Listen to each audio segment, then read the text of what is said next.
Wakas nga ay naka-finish na itong taas namin. Tiles na nga lang kulang kumarites at yung mga cabinet na gusto ko. Ano nga yung itsura niya kumarites nung wala ng sofa at lumawak na nga dito. Aayusan na lang natin ito at lagyan ng mga pang display para naman nga po hindi plain. So ito nga po yung itsura niya before. Wala pang palitada, walang masilya at kurtina lang yung mga nakalagay sa dingding. Tapos yung pinakasahig niya ayan at punit-punit na nga po yung linoleum. So ito naman nga po nung nakabili kami ng linoleum tapos naisipan na ni Jowa na palitadahan na lang ito. Kaya kahit bagong ayos at bagong linis nga yan, kinabukasan ayan at sinira na nga nila. Pati rin pala sa terrace kumarites ay nakapalitada at nakamasilya na iyon. Nung ginagawa nga nila ito kumarites sobrang dumi talaga dito sa taas maliban na sa madumi ay maalikabok pa. Pero ang mahalaga nga po niyan ay mafi-finish na itong taas namin tapos ito namang banda sa higaan namin. Kahit kakaayos ko lang ng wallpaper dyan ay no choice naman nga po ako ay sirain na lang talaga para pantay na nga pong mamasilyahan. Din nung namasilyahan na nga po lahat at nagagawa na ng loft bed ito at inaayos naman nga po yung sala namin. Tira na nga yung sofa dyan kumarites kaya ayan magulo pa rin siya tingnan. Kung gusto mo nga maging minimalist yung bahay mo ay panigurado marami kang itatapong gamit. Lalo na nga yung hindi naman ginagamit at hindi kailangan. Nasira na nga ni Jowa iyan tapos naibaba na yung ibang kalat kaya ayan nagwalis na nga rin po ako. Nalis-walis ko na yung mga alikabok para naman nga po pag nilagyan nga po ito ng linoleum ay hindi nga magbukol-bukol. So bakit nga ba linoleum at hindi nga po vinyl tiles yung binili ko? Sayang kasi kung itatiles nga namin ito tapos naka-vinyl na siya. At medyo pricey pa naman nga po yung mga vinyl. Kaya naisip ko nga na linoleum na lang yung ilalagay dito. Sakto din naman kasi na nakabili na nga kami. Sayang naman nga kung hindi gagamitin. So ayan at winawalis ko nga ng maayos dyan kumarites para naman nga po talaga ay matanggal na yung mga dumi. Pero after kong magwalis sabi nga ni Jowa ipukpukin ko nga yung mga nakaumbok dito para nga po matanggal. So habang nagbababa siya ng basura ayan nga po yung aking ginagawa. So dahil hindi ko naman nga po nagagawa ng maayos kinuha din niya yan sa akin.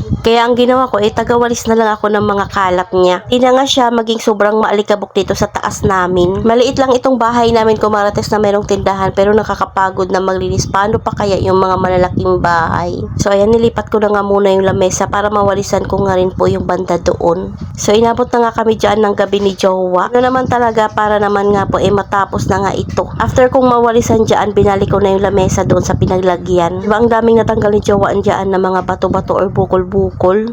Wala pa itong pintura kumarites pero tingnan nyo napakakinis at napakaputi na nga po nitong wall namin. Maglagay ng linoleum ayan at binasa ng kaunti ni Jowa. Mawalisan pa iyan.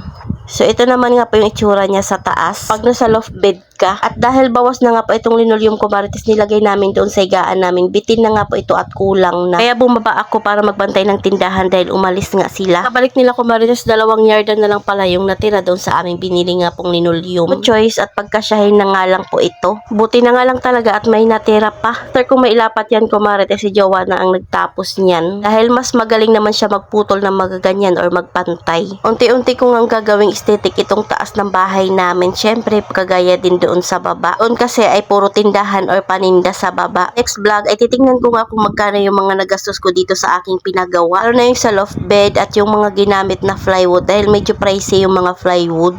O diba malaking bagay nga po kumarites nung nawala yung sofa. Hira lang din naman kasi may tao dito at tuwing gabi lang. Dahil madalas na sa baba kami at nagbabantay ng tindahan. Kaya wala talagang halos gumagamit nung sofa. Hindi lagayan lang ng mga tupiin. Malaking bagay din talaga yung loft bed at naiakyat ko nga yung ibang mga gamit dun sa taas. Kaya nabawasan din ng gamit dito sa baba. Lalo na nga po yung dating mga lagayan ko ng gamis na talaga namang nangihinayang akong itapon. Ito na nga po yung itsura niya kumarites nung nalagyan na nga po ng linoleum. 2 upuan pa na natira yung lamesa na yan at ipapasok ko nga yun nakalagay lang kasi sa terrace. O diba ang linis lang niyang tingnan. So ayun lang muna kumarites. Salamat sa panonood. Follow for more. God bless.